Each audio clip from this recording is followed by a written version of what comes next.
Hi and welcome to my garden. It is June 10th. Here we are in the shade garden. It won't be a shade garden for too much longer. We have some trees that the city is going to be taking out.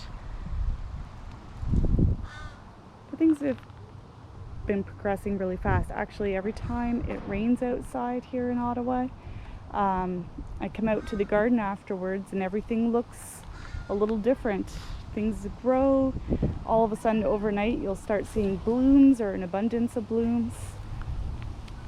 So an example of this is the astrantia.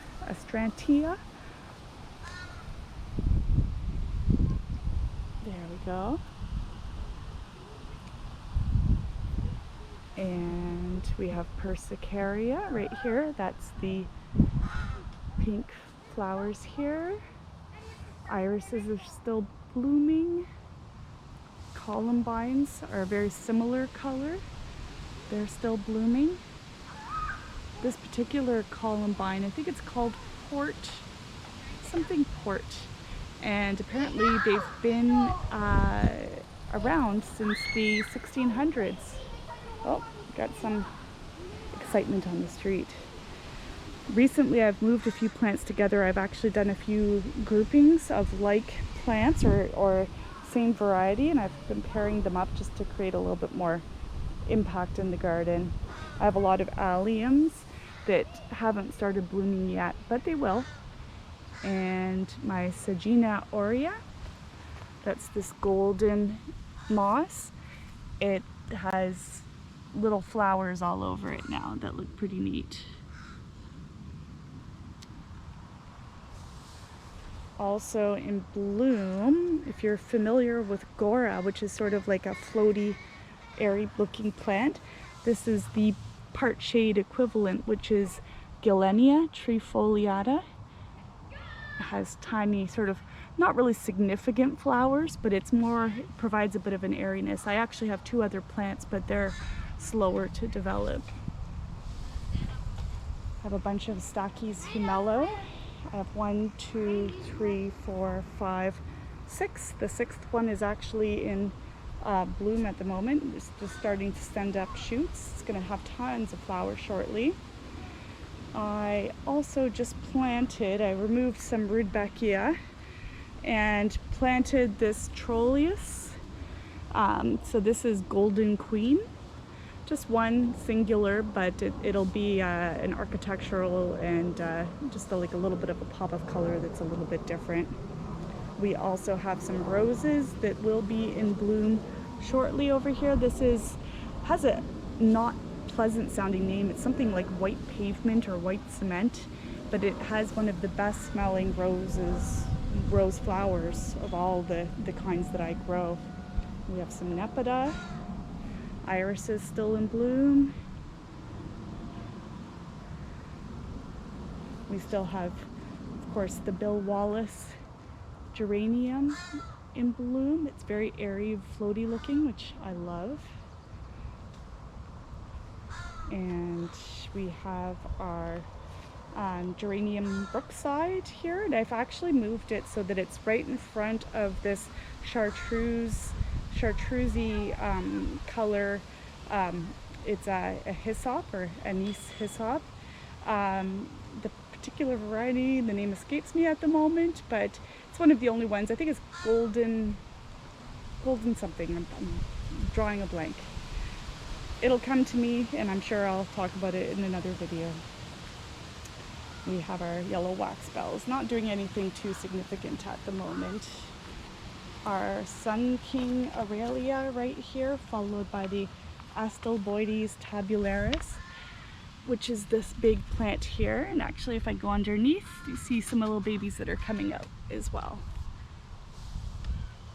I have 4 plants that are all similar here. 1, 2, 3, 4.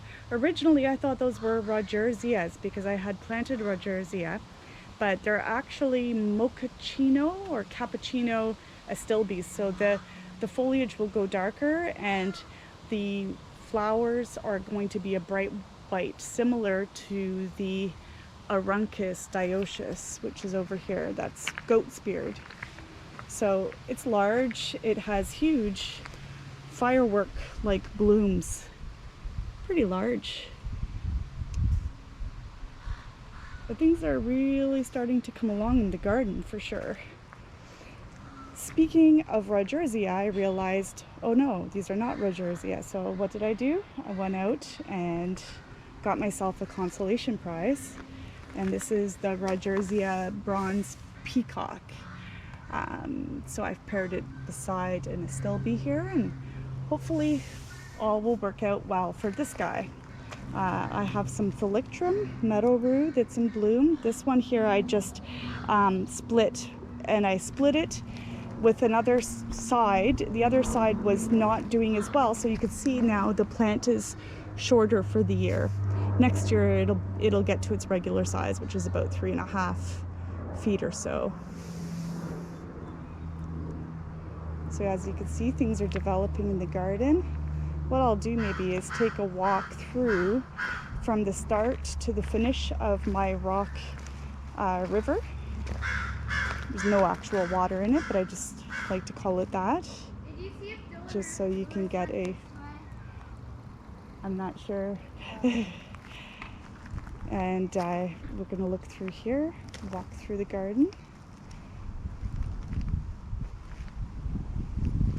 And you can see Campanula sarastro. They'll be purple when they open up, but it'll still be a little while. They're still developing.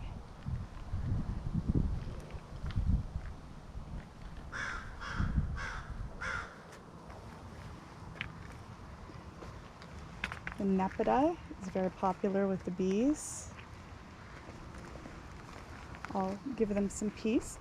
I hoisted up, some of the leaves were falling too much, so I hoisted it up with a little rock underneath, which is always a good technique to have.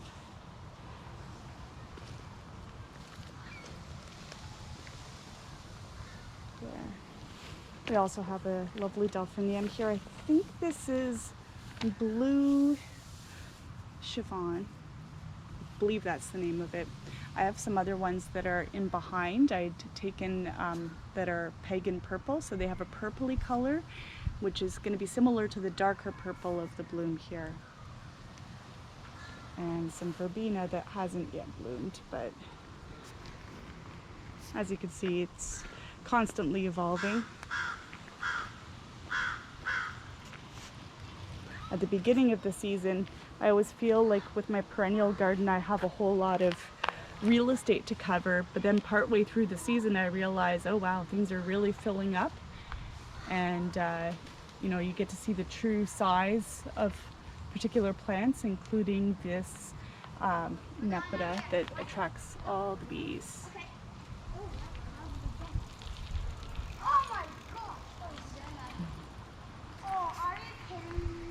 And then here we are, we're going to go over to the other side of the garden.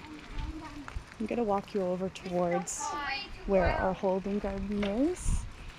And it is just over here. I call this my holding bay. When I don't know what to do with a plant, or perhaps sometimes I do know what to do with a plant and I decide this is its spot. Like for example, with our weeping white pine, we have lots of thyme here. 1, 2, 3